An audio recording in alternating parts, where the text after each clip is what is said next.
Latest episode দেখুন একদম add free.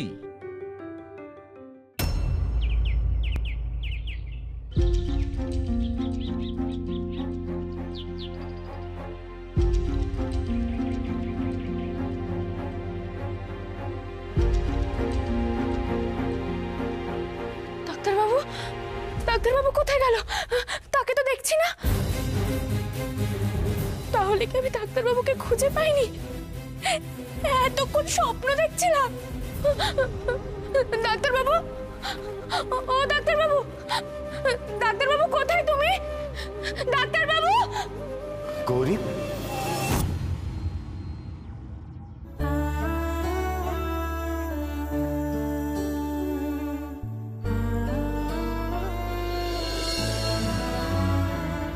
কি হয়েছে গৌরী? ডাকছো কেন?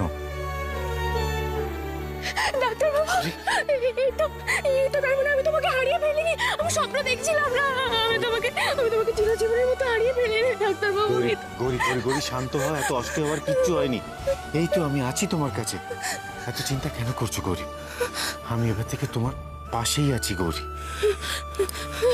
এখন তুমি এসব কথা বলছো? হ্যাঁ, কিন্তু তখন একটা চিঠি লিখে আমাকে ফেলে রেখে চলে গেছিলে। কি মনে করে চলে গেছিলে তুমি? আমাদের তো সারা জীবন একসঙ্গে থাকার কথা ছিল। কেউ কাউকে ছেড়ে যাবো না, এরকমই তো কথা দিয়েছিলাম। বলো, কথা দিইনি? গৌরী, সেই জন্যই তো আবার আমরা দুজনকে খুঁজে পেলাম। তুমি আমাকে এইসব কথা বলে একদম ভোলাতে পারবে না। তুমি বলো না আমি তোমার অর্ধেক, তোমার অর্ধাঙ্গিনী। তাহলে কি করে আমাকে ফেলে রেখে চলে গেলে তুমি? একবারও আমার কথা ভাবলে না? আমি কতটা কষ্ট পাবো? আমি তো তোমায় ছাড়া বাঁচবো না ডাক্তারবাবু, তুমি সেটা জানো না? বলো বলো, কেন এমন করলে? তোমাকে বলতেই হবে, চুপ করে থাকলে হবে না। বলো। হয়েছে, অনেক অভিযোগ হয়েছে, এবার একটু শান্ত হও। তুমি জানো আমি তোমাকে কোথায় কোথায় খুঁজেছি? তোমাকে হারিয়ে ফেলার ভয় সারাক্ষণ আমার ভেতরটা কেমন করতো। আমি ভয়ে কাঠ হয়ে থাকতাম। এই যদি খারাপ কিছু শুনি। আর তোমার আমার ব্যাপারে কোনো তাপ উত্তাপই ছিল না। কি করছি, কেমন আছে, কিচ্ছু জানতে চেয়েছো তুমি? এত তাড়াতাড়ি আমাকে ভুলে গেলে তুমি, এত তাড়াতাড়ি। আরে দূর পাগল, আমি তোমাকে কখনো ভুলতে পারি গৌরী? বিশ্বাস করো, একটা মুহূর্ত আমি তোমাকে ভুলতে পারিনি। গৌরী, আমার প্রতিটা শ্বাস প্রশ্বাসের সাথে তুমি জড়িয়ে আছো, বিশ্বাস করো। বিশ্বাস করি না আমি তোমার কথা। তাহলে আমাকে ফেলে রেখে চলে গেছিলে কেন বলো? আচ্ছা ঠিক আছে গৌরী, আমি সবটা বলছি, কিন্তু একটু শান্ত হয়ে আমার কথাটা শোনো। আমার দিকটা একটু বোঝার চেষ্টা করো গৌরী। গৌরী, তুমিই বলো না আমি তখন কি করতাম? তুমি আমার জন্য ঘর ছাড়া হয়েছিলে গৌরী। গৌরী, আমি তোমাকে ভালো রাখতে পারছিলাম না গৌরী। তোমার আর আমার মধ্যে যে বিরোধ তৈরি হয়েছিল তার জন্য আমাদের মধ্যে দূরত্ব তৈরি হচ্ছিল। আমি চাইনি গৌরী যে তোমার আর আমার মধ্যে কোনো তিক্ততা থাকুক। গৌরী, গৌরী, আমি জানো আমি নিজেকে ক্ষমা করতে পারছিলাম না গৌরী। আমার বারবার মনে হচ্ছিল গৌরী যে আমি নিজের দোষে তোমাকে হারিয়েছি। এরপর তুমিই বলো গৌরী, ঘর ছাড়া না হয়ে আমার কাছে আর কি উপায় ছিল? দেখো ডাক্তারবাবু, আমার আর তোমার মধ্যে যে যুক্তি আর ভক্তির পার্থক্য সেটা থেকেই যাবে, কিন্তু তা সত্ত্বেও আমরা দুজন তো এক। এটা ভুললে তো চলবে না ডাক্তারবাবু। তুমি আমাকে কথা দাও, আমাকে ছেড়ে বা ভুল বুঝে কখনো যাবে না। তাহলে কিন্তু আমি ঠিক মরে যাব।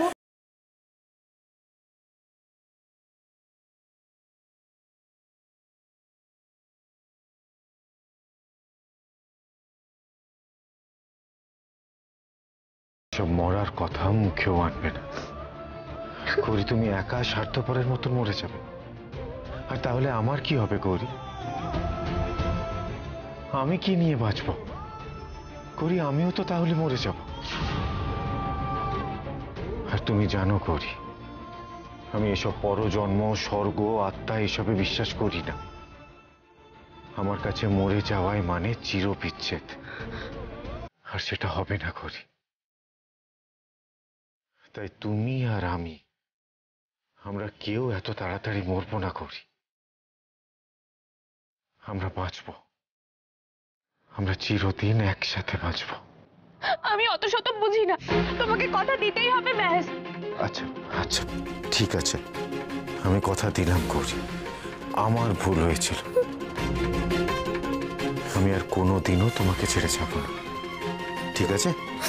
ভোলে বাবা, ও ভোলে বাবা, তোমায় বলেছিলাম না তুমি আমাদের উপকার করেছো, ঠিক সময় আমরাও তোমার উপকারে আসবো। সত্যি তো? তোমরা গৌরীকে কোথায় খুঁজে পেলে? আমরা জঙ্গলের বাইরে শহরে আর হাটে খাবারের খোঁজ করতে গেছিলাম, বুঝতে পেরেছো? বাড়ি বাড়ি খাবারের জন্য ঘুরছিলাম, তখনই এর সন্ধান পাই। ওর মুখে শুনলাম ওর স্বামী ডাক্তার আর ওর নাম গৌরী।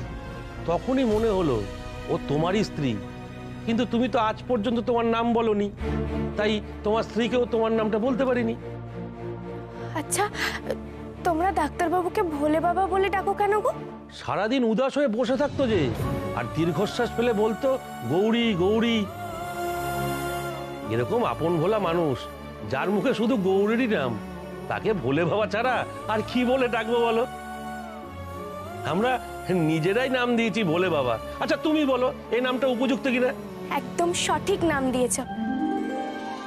ডাক্তারবাবু, তোমার নিজের নামটা বলো তো। স্বামীর নাম মুখে আনতে চাই না, বলো না। তুমি হলে ডাক্তার কি ঘোষাল? ঈশান, ডক্টর ঈশান ঘোষাল। হয়েছে? হ্যাঁ, আর এটাও তো ভোলে বাবারই আর এক নাম। ব্যাস হয়ে গেছে। এই যে গৌরী এসে গেছে, এবারও তোমাদের সবাইকে দায়িত্ব নিয়ে মহাদেব আর দেবীর মাহাত্ম্য বর্ণনা করে ছাড়বে, বুঝতে পেরেছো?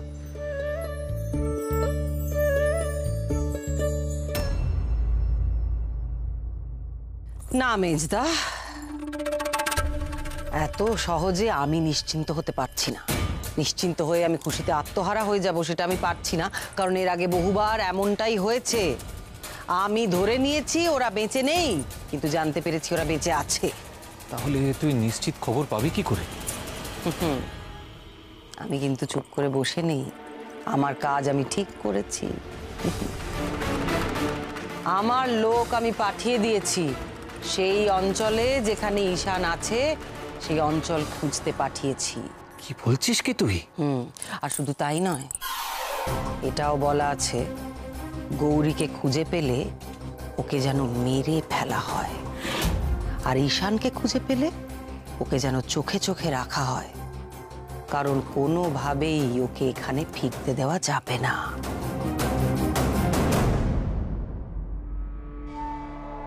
আমাকে দেবীত্বের আসন থেকে সরিয়ে দেওয়ার কথা ভাবছে তো ওরা? পারবে না, কিছুতেই পারবে না। এই বাড়িতে শুধু একজনই দেবী থাকবে, সে হলো শৈলমা।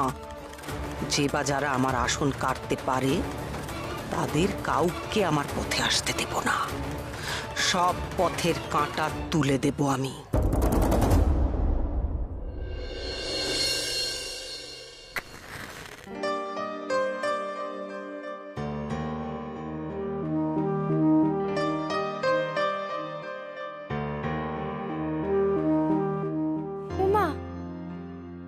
কি করেছো গো তুমি?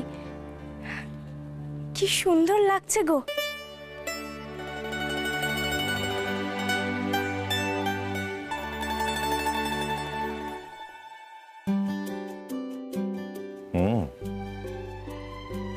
গৌরী, আজ এতদিন বাদে তোমাকে পেয়েছি, আজকে রাতটা সেলিব্রেট করতে হবে তো। আর আজ আমাদের মধ্যে কেউ আসতে পারবে না।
দেখি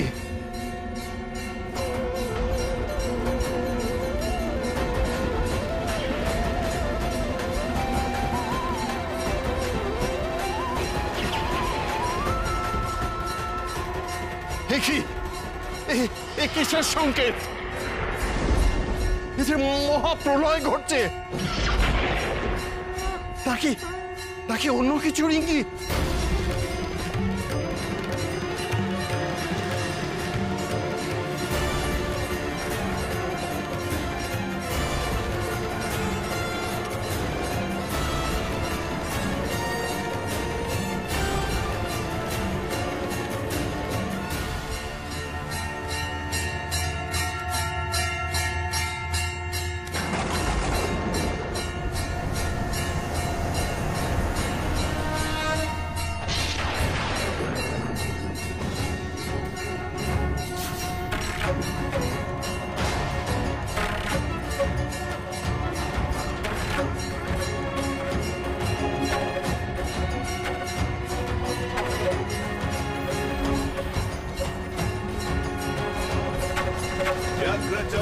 वराधारे खड्गकस्त्रे करे धरे कपालेन्दि हरे वामे कालिकाभ्यै नमस्तुते नीलोत्पल जटाधारे सिंधुवेन्दुमुखोदये सुरवक्त्रष्टदोषणे कालिकाभ्यै नमस्तुते कालिकाभ्यै नमस्तुते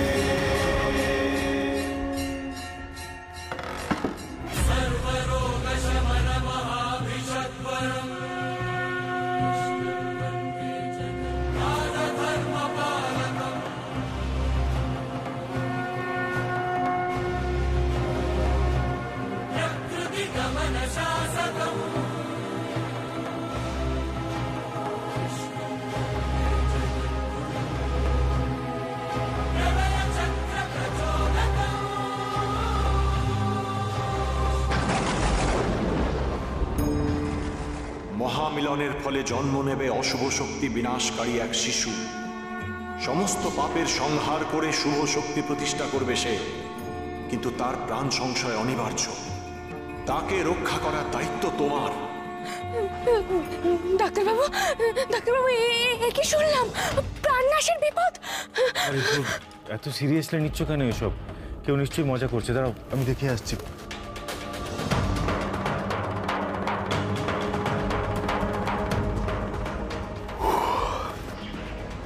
কেউই তো নেই। ডাক্তারবাবু, আমি কিন্তু খুব ভয় করছে গো। এগুলো কেন হলো, কি হলো, কিছুই তো বুঝলাম না। আরে গৌরী, কেউ নিশ্চয়ই মজা করেছে। তুমি এত চিন্তা কেন করছো বলো তো?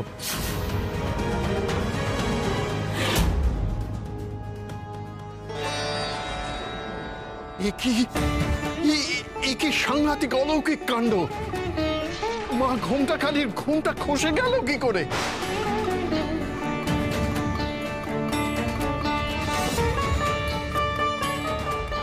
তবে যে কথিত আছে ঈশ্বরের অংশের সঙ্গে দেবীর অংশ মিলন হলে তবেই এ অলৌকিক কাণ্ড ঘটবে।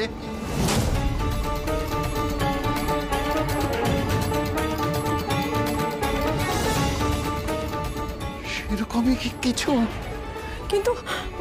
কিন্তু এই বাড়িতে ঈশ্বরের অংশ মানে মহাদেবের অংশ মানে তো একজনই, শান।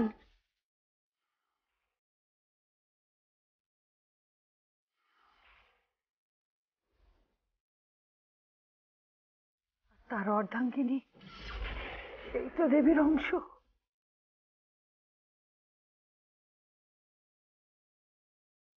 তাহলে কি দেবীর সঙ্গে তার মিলন হয়েছে?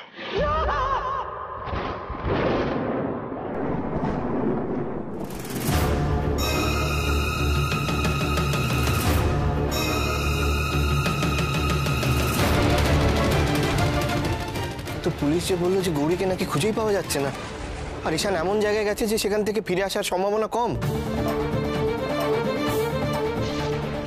হ্যাঁ, সেটা যে ভুল তা তো বোঝাই যাচ্ছে। তার মানে ভাই আর গৌরী বেঁচে আছে, শুধু তাই নয়, ওরা একসঙ্গে আছে।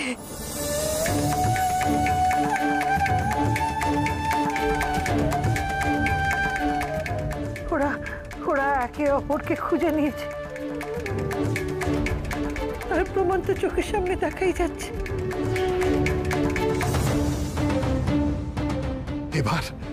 এবার আর কোনো সংশয় থাকলো না। এই পরিবারে যদি কেউ ঈশ্বরের অংশ থেকে থাকে সে হচ্ছে ঈশান।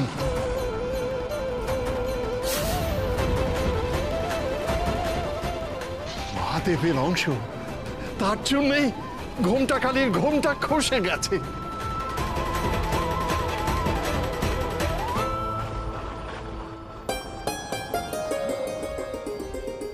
সর্বনাশ করেছে। ঈশান গৌরীর এত ক্ষমতা, তা তো আগে বুঝতে পারিনি। এখন প্রশ্ন হলো শৈল কি করবে? এত সহজে নিজের জমি ছেড়ে দেবে? মায়ের পেছনের দরজা খুলে গেছে। কি আছে ওখানে? এত আলো আসছে কোত্থেকে?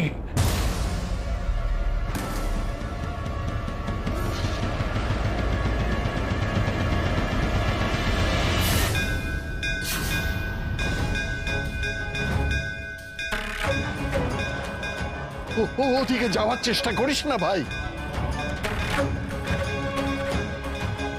ওদিকে আমরা কেউ যেতে পারবো না। আগে ঈশান গৌরীকে ফিরতে দে। আমার বিশ্বাস ওরা ফিরলে ওই গুপ্ত দরজার রহস্য নিশ্চয়ই উন্মোচন হবে।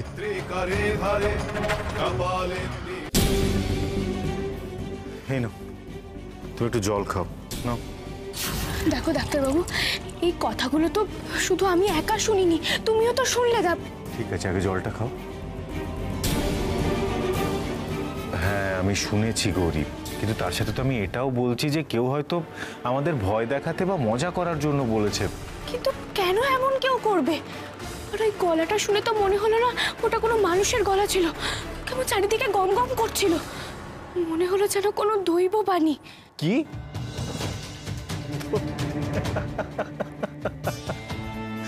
দৈব বাণী? সত্যি গৌরী, তুমি না পারো বটে।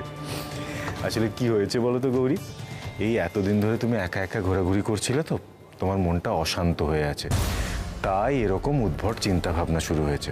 না গো, বিশ্বাস করো আমার কথা তুমি।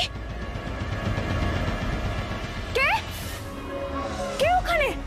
হ্যাঁ, কে ছিল ওখানে? কে? দেখি, সরো একটু। এসো এদিকে, এসো ডাক্তারবাবু। এসো এদিকে, চলো ঘুমোবে, চলো এসো।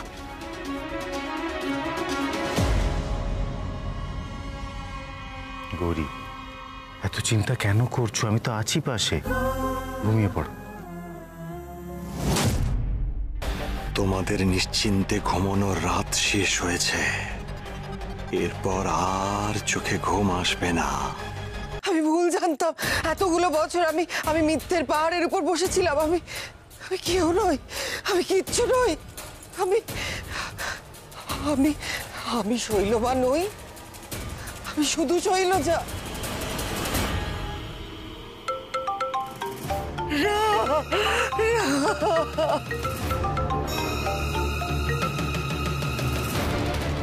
আশ্চর্য, নিজেই খবর দিতে বলে এখন নিজেই ফোন ধরছে না। তোমার পাপের ঘোড়া পূর্ণ হয়েছে শৈলজা, এবার তোমার বিনাশের সময় আগত। তোমাকে শাস্তি দেবে ঈশ্বরের অংশ আর দেবীর সন্তান। সে আসছে, সে আসছে। না, এটা হতে পারে না, এটা হতে পারে না।